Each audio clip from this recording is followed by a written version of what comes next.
প্রথম কয়েকদিনের একটু আইন শৃঙ্খলা সমস্যার পরে আস্তে আস্তে কিন্তু সবকিছু স্টেবিলাইজ করে আসছিল। এবং আপনারা একটা জিনিস খেয়াল করবেন যে এই ধরনের ঘটনা তো তখনও ঘটতে পারত, ঘটেনি কিন্তু অবস্থানটা হচ্ছে এরকম যে শেখ হাসিনা ভারতে থেকে যেসব বক্তৃতা বিবৃতি দিচ্ছেন সেটাকে ছাত্র জনতা ভালোভাবে নেয়নি এবং তিনি অবিরাম যেহেতু প্রভোগ করতে থেকেছেন তারই ফলশ্রুতিতে এই ঘটনাটা ঘটছে বলে আমাদের বিশ্বাস। এবং যদি তিনি এই ধরনের ঘটনা থেকে বিরত থাকতেন তাহলে এরকম ঘটনা হয়তো ঘটতো না। সরকারের পদক্ষেপের বিষয় যেটা সেটা হলো যে সেখানে আপনারা জানেন যে সেনাবাহিনীও কিন্তু সেখানে উপস্থিত হয়েছিল এবং তারা কন্টেইন করতে পেরেছে যাতে বাড়াবাড়ি এর চেয়ে বেশি কিছু না হয়। একেবারে তারা তো যখন শুরু হয়েছে সেটাকে সম্পূর্ণ থামাতে পারেনি, কিন্তু এটা যাতে ছড়িয়ে না পড়ে বা আরো যাতে ক্ষতি না হয় সেটা তারা কন্টেইন করতে পেরেছে। উল্লেখ করছেন সেটা এক ধরনের ইনস্টেবিলিটিতে প্রভোগ করছে বাংলাদেশে। এই জন্য আমরা অনুরোধ করেছি যে এই প্র্যাকটিসটা বন্ধ করার জন্য তারা যেন ব্যবস্থা নেয়। প্রথমত আমরা এখনো তারিখ ঠিক করিনি যে উনি কবে আসবেন, তবে আমরা ধরে নিচ্ছি যে উনি আসবেন, কিন্তু তারিখ এখনো ঠিক হয়নি, একটু সময় লাগবে। কি কি বিষয় নিয়ে আলাপ আলোচনা হবে সেটা তো আসলে ক্লোজার টু দি ডে আমি আপনাদেরকে বলতে পারবো। আমার অনুমান উনি হয়তো এপ্রিল মাস বা এরকম সময় কোনো এক সময় আসবেন, নট বিফোর দ্যাট।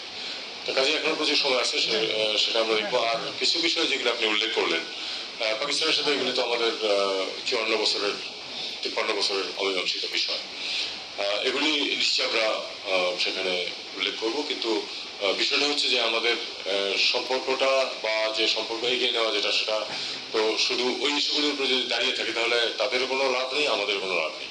আমরা অবশ্যই আমাদের স্বার্থ রক্ষার চেষ্টা করবো, উদ্ধারের চেষ্টা করবো। পাশাপাশি আমরা চাইবো যে সম্পর্কটা যেরকম এক ধরনের পাকিস্তানের সাথে সম্পর্কটাকে আমরা আরেকটি দেশের সাথে বাংলাদেশের সম্পর্ক হিসাবে দেখতে চাই। সিঙ্গেল আউট করে সেই সম্পর্ক খারাপ করার কোনো কারণ আমি দেখি না। তারা দক্ষিণ এশিয়ার একটি দেশ, আমাদের সাথে একবারে যে স্বার্থ সম্পর্ক নেই তা কিন্তু নয়, আমাদের সাথে পাকিস্তানের স্বার্থ সম্পর্ক আছে। এবং আপনারা খেয়াল করে দেখবেন যে মনে করুন যেমন জাহাজ চলাচল শুরু হয়েছে, এটাতে কিছু পজিটিভ বেনিফিটস আছে। কাজে আমরা চেষ্টা করবো আমাদের ম্যাক্সিমাম বেনিফিট যাতে আমরা আদায় করতে পারি এবং সেই লক্ষ্যে যা যা করা প্রয়োজন সেগুলো আমরা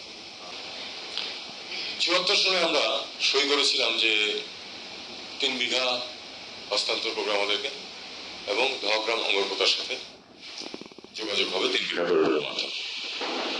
এবং ওই একটি বাদ দিয়ে বাকি সবগুলি ওই যে ছিটমহল ছিল সেগুলি বিনিময় হয়ে যাবে। 18 বছর লেগেছিল শুধু দিনে 6 ঘন্টা অ্যাক্সেস পেতে সেই 3 বিঘা করিডোরে, যেটা 180 মিটার দূরত্ব। কাজেই পররাষ্ট্রনীতিতে সাফল্য ব্যর্থতা ঝট করে নির্ধারণ করা খুব কঠিন। আপনার পরের প্রশ্নটা বরং মোর রিলেভেন্ট, আমরা কি কি করেছি।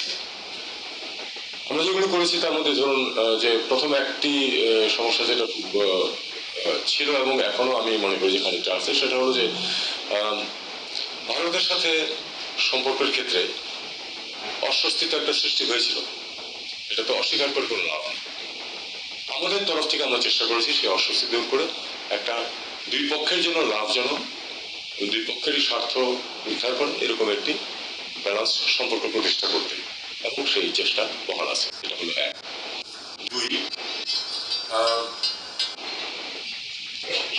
এই পরিবর্তনের পর আমাদের যে বিভিন্ন দেশে যে আমাদের বিদেশি বন্ধুরা যারা আছেন তাদের মধ্যে এক ধরনের এরপরে কি হবে বা কি হচ্ছে এখন, এরকম একটা প্রশ্নবোধক একটা অবস্থা ছিল। আমার মনে হয় বাই এন্ড লার্জ আমরা তাদেরকে আশ্বস্ত করতে পেরেছি যে বাংলাদেশ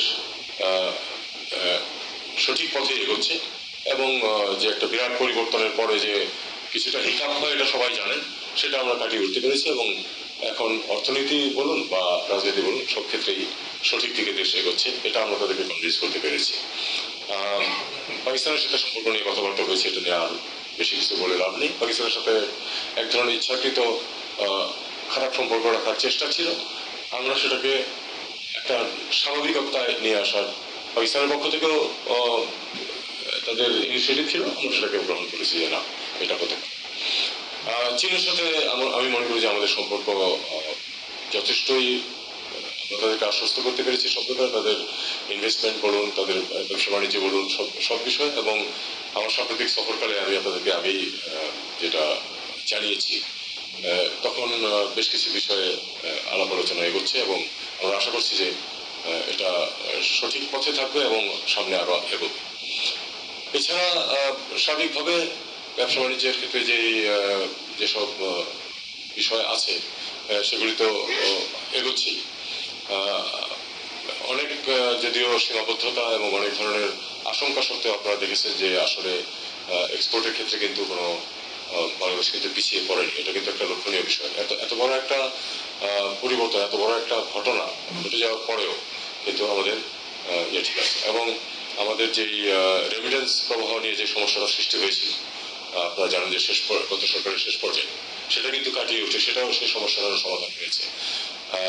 আমাদের সরকার প্রধান চিফ অ্যাডভাইজার প্রফেসর ইউনূস, তিনি একাধিক সম্মেলনে অংশগ্রহণ করেছেন, সেখানে আন্তর্জাতিক সম্প্রদায়ের সাথে ইন্টারাকশন করতে পেরেছেন এবং সেখানে সবখানে তাকে সসম্মানে গ্রহণ করা হয়েছে।